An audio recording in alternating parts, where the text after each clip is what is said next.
It was the morning of December 8th. Classes were well underway, students and teachers settling in for the day. The first 911 call came in at 9:50.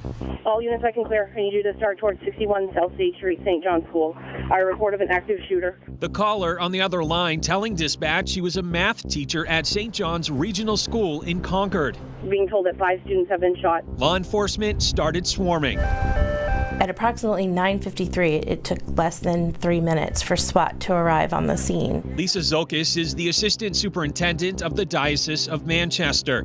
She also serves as interim principal at St. John's. Zokis was sick at home when she got the alert.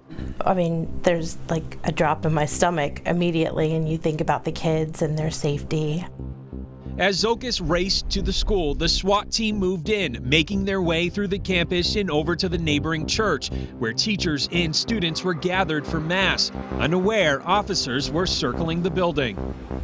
There was a SWAT member that entered the church and spoke to the first grade teacher and explained that there was an active shooter situation on the campus.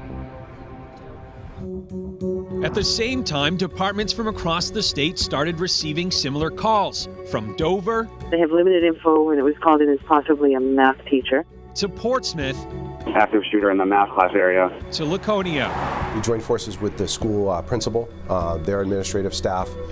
We were able to quickly locate the room that the caller referenced, and we were able to verify that it was a closet and that there was nothing occurring at that time. In fact, there was nothing occurring at any of the cities and towns that received similar threats. Law enforcement determined they were all part of a hoax. A growing trend across the country, says FBI Special Agent Tim Demand. Typically what we're seeing a lot of now is, although they are still coming in via voice, phone calls, a lot of them are done via social media, email, things like that. As for who's behind them, There's a variety of different people that could be behind this. There's folks that could be overseas. There could be folks that don't like the place that they're making the hoax threat at. Maybe there's a student that wants to get out of school or something like that wants to make the threat. There could be some financial gain in making the hoax threat.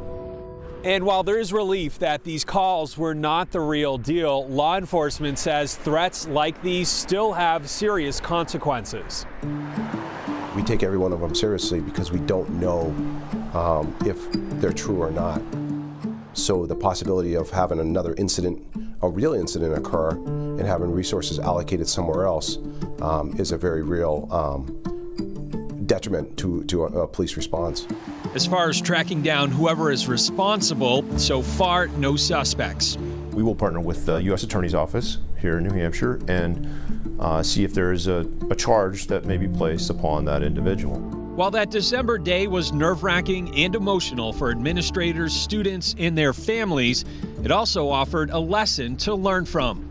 Many of our schools used that as an opportunity, a real-world opportunity to review all of their emergency operation plans, look at their memorandums of understanding with the local police departments, provide training for their staff, implement additional security measures.